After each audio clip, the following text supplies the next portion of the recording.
కేవలం 13 సంవత్సరాల వయసులో 38 సార్లు జైలుకి వెళ్లాడు. అదే జైల్లో తన జీవిత లక్ష్యం ఏమిటో నిర్ణయించుకున్నాడు. కొద్ది కాలంలోనే తను అనుకున్నది సాధించినా కూడా మంచి చెడు చెప్పేవాళ్ళు లేక మళ్ళీ అదే జైలుకు వెళ్లవలసి వచ్చింది. తను అదృష్టవంతుడు అని అనుకునే లోపే కష్టాలు ఇబ్బందులు తనను చుట్టుముట్టేశాయి. ఇదంతా ఎవరి గురించా అనుకుంటున్నారా? అతనే ప్రపంచ ప్రఖ్యాత హెవీ బాక్సర్ అయిన మైక్ టైసన్ గురించి. ఇతని జీవితం మనకు ఒక మంచి మోటివేషనల్ మసాలా స్టోరీలా ఉంటుంది. ప్రపంచంలోనే ఎంతో మంది బాక్సింగ్ వీరులను లాకౌట్ తోనే మట్టి కరిపించిన మైక్ టైసన్ జీవితం గురించి ఎన్నో ఆసక్తికరమైన విషయాలు ఈ వీడియోలో మీకు తెలియజేస్తాం. ఈ వీడియో మీకు ఖచ్చితంగా నచ్చుతుంది. సో లాస్ట్ వరకు స్కిప్ చేయకుండా చూడండి. అలానే ఈ వీడియోకి ఒక లైక్ చేసి నాకు కొంచెం సపోర్ట్ చేయండి. సరే, ఇంక వీడియోలోకి వెళితే 16 సంవత్సరాల కుర్రోడు, అప్పుడే కెరియర్ లో ఎదిగే వయసు. కానీ అంత చిన్న వయసులోనే ప్రపంచ హెవీ బాక్సింగ్ టైటిల్ ని అందుకొని ఒక సంచలనాన్ని సృష్టించాడు. చిన్న వయసులోనే పేరు ప్రఖ్యాతులు లెక్కలేనంత డబ్బు ఒళ్ళోకి వచ్చి వాలింది. దీనితో జీవితం అదుపు తప్పింది. చెప్పేవాళ్ళు లేక, వినే ఓపిక లేక విచ్చలవిడిగా తను చేయాలి అనుకున్నది చేస్తూ వెళ్ళాడు. దానితో చివరికి అధోగతి పాలయ్యాడు. ఎంతలాగంటే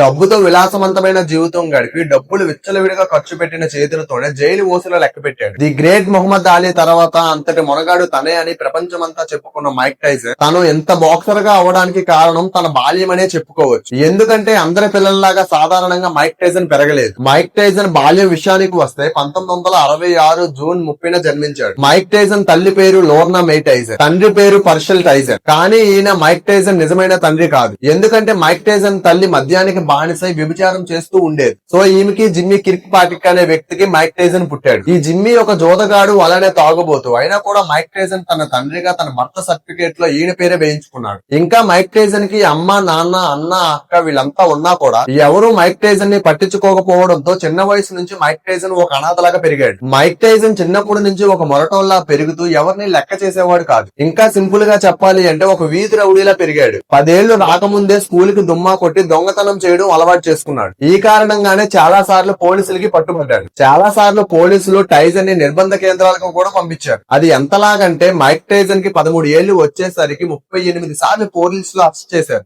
ఎప్పుడు చూసినా వీధులలో తనకంటే పెద్దవాళ్లతో గొడవ పడుతూ ఉండేవాడు. కారణం అతన్ని అందరూ ఏడిపిస్తూ ఉండేవాళ్ళు. ఒకసారి మైక్ టైసన్ కి 10 ఏళ్లు ఉన్నప్పుడు తను ఒక పావురంతో ఆడుకుంటూ ఉండగా తన చేతిలో ఉన్న పావురాన్ని కొంతమంది లాక్కొని తాన్ని చంపేశారు. దాంతో పట్టరాని కోపంతో మైక్ టైసన్ వాళ్ళందరినీ చావబాదాడు. ఇంకా అప్పటి నుంచే తనలో ఉన్న రౌడీ వచ్చి రోజుకొక గొడవకి దిగుతూ ఉండేవాడు. దాంతో అలా ఎక్కువగా మైక్ టైసన్ జైలుకు వెళుతూ ఉండేవాడు. ఇలా జైలులో ఉన్నప్పుడే ఒక దశలో అతని జీవితం ఆ జైలు గోడల మధ్యలోనే ఒక మలుపు తిరిగింది. ఒకసారి మైక్ టైసన్ ఉంటున్న జైలు సెంటర్ ని బాక్సింగ్ దిగ్గజమైన మొహమ్మద్ అలీ సందర్శించారు. దాంతో ఆయన గురించి తెలుసుకున్న మైక్ టైసన్ తను కూడా మొహమ్మద్ అలీ లాగా మంచి బాక్సర్ కావాలి అని నిర్ణయించుకున్నారు. అనుకోవడం అయితే జరిగింది, కానీ ఆ టైంలో బాక్సింగ్ గురించి మైక్ టైసన్ కి ఏమీ తెలియదు. అప్పుడు తనతో పాటు అక్కడే ఉంటున్న ఓ మాజీ boxer Bobby steward Mike Tyson ఆసక్తిని గమనించి తనకి మార్గదర్శనంగా నిలిచాడు. బయటకు వెళ్లిన తర్వాత కోచ్ ఆమెతోని కలవమని సలహా ఇచ్చాడు. దాంతో అలానే వెళ్లి మైక్ టైసన్ కలవగా మైక్ టైసన్ పంచ్ పవర్ ని గమనించిన ఆ కోచ్ మరో మాట లేకుండా తనతో చేర్చుకున్నాడు. ఇంకా మైక్ టైసన్ ప్రతిరోజు కష్టపడి జిమ్ లోనే తన శరీరాన్ని ఒక బాక్సర్ శరీరంలా మార్చుకున్నాడు. ఒకసారి తన ఆట తీరును రింగ్ లో ప్రదర్శించి బయటకు వస్తుండగా కోచ్ ఆమెతో పక్కనున్న వాళ్ళతో ఒక మాట అన్నాడు. అదిగో ప్రపంచ హెవీ వెయిట్ ఛాంపియన్ అని. తన కోచ్ ఎప్పుడు మైక్ టైసన్ ని ప్రోత్సాహపరుస్తూ ఉండేవాడు. దీనికి తోడు 14 ఏళ్ల వయసులోని ఒక అద్భుతమైన ఫైటర్ వి అని తన కోచ్ పదే పదే చెప్పే మాటలతో యువ టైసన్ ఎంతగానో ఉత్తేజితుడయ్యాడు. అప్పుడు దాకా మైక్ టైసన్ గురించి ఏ ఒక్కరు కూడా మంచిగా చెప్పిందే లేదు. దాంతో కోచ్ మాటల ప్రభావం మైక్ టైసన్ మీద విపరీతంగా పడింది. బాక్సర్ల గురించి పుస్తకాలను టైసన్ తో తన కోచ్ రోజు చదివించేవాడు. ఇలా టైసన్ కి 15 ఏళ్లు వచ్చేసరికి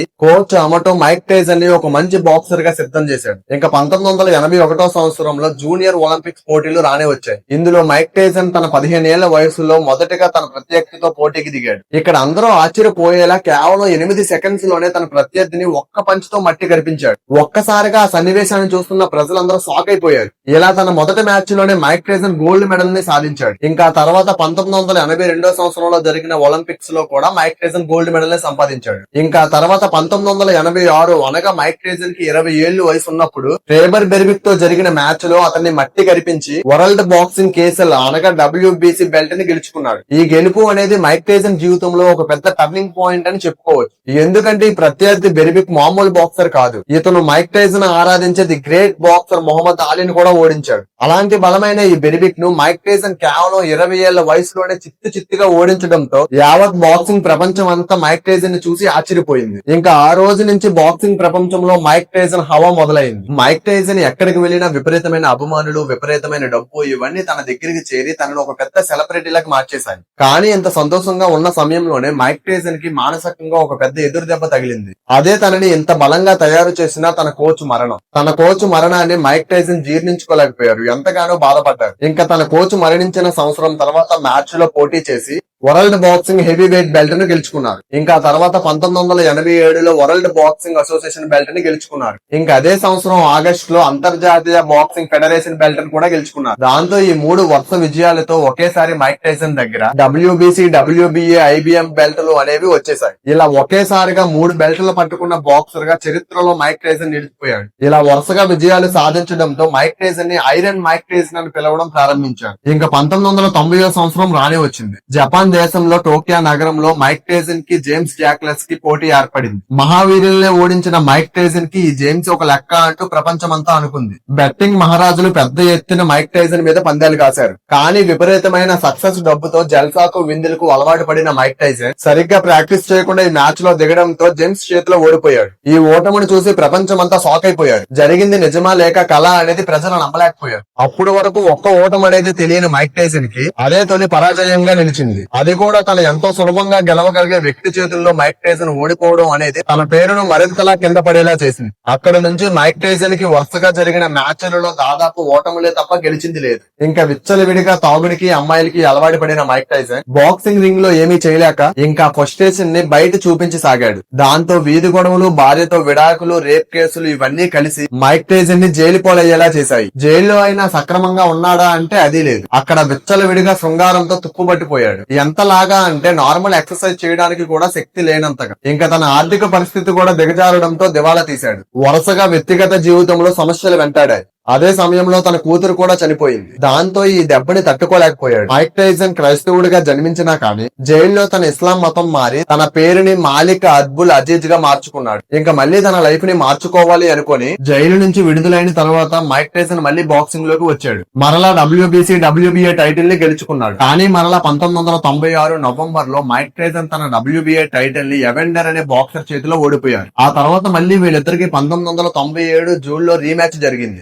కానీ రెండోసారి కూడా అతని చేతిలో మైక్ టైసన్ ఓడిపోయాడు. దాంతో ఎవెండర్ చేతిలో ఓడిపోవడం తట్టుకోలేక మైక్ టైసన్ అతని చెవుని 2 సార్లు బాక్సింగ్ రింగ్ లోనే కొరికాడు. దాంతో మైక్ టైసన్ ని బాక్సింగ్ డిపార్ట్మెంట్ వాళ్ళు అనర్హులుగా నిర్ణయించారు. మైక్ టైసన్ ఎవెండర్ ని ఎంతలా కొరికాడు అంటే ఆ కాటుకి తన చెవు భాగం నేల మీద పడింది. దాంతో బాక్సింగ్ డిపార్ట్మెంట్ వాళ్ళు మైక్ టైసన్ లైసెన్స్ ను తాత్కాలికంగా స్వాధీనం చేసుకున్నారు. అంతేకాకుండా మైక్ టైసన్ కి $3 మిలియన్ కూడా ఫైన్ గా విధించారు. కానీ తను చేసిన పనికి మైక్ టైసన్ ప్రత్యాతాపడి బాక్సింగ్ డిపార్ట్మెంట్ వాళ్ళకి క్షమాపణలు చెప్పి జీవిత కాలము నిషేధించవద్దు అని చెప్పి అడిగాడు. దాంతో 1998లో అతనికి తిరిగి లైసెన్స్ ఇచ్చారు. ఆ తర్వాత 1999 నుంచి 2005 వరకు మైక్ టైసన్ తన పోరాటాన్ని ప్రారంభించారు. కానీ టైటిల్ ని గెలుచుకోలేకపోయాడు. అయినప్పటికీ కూడా మైక్ టైసన్ ఒక్కొక్క మ్యాచ్ లో ప్రత్యర్థిపై పిడిగుద్దులు విసురుతూ పోయి బాక్సింగ్ రింగ్ లో అజేయుడిగా నిలిచాడు. అప్పటికే బాక్సింగ్ దిగ్గజులుగా పేరు తెచ్చుకున్న James Smith, Michael స్పింగ్, lorry homes ని అత్యంత ఈజీగా ఓడించి ఔరా అనిపించుకున్నాడు. దాంతో మళ్ళీ విపరీతంగా డబ్బు వచ్చి పడింది. కానీ ఈసారి కూడా దాన్ని సరైన మార్గంలో ఎలా ఖర్చు చేయాలో తెలియకపోవడం,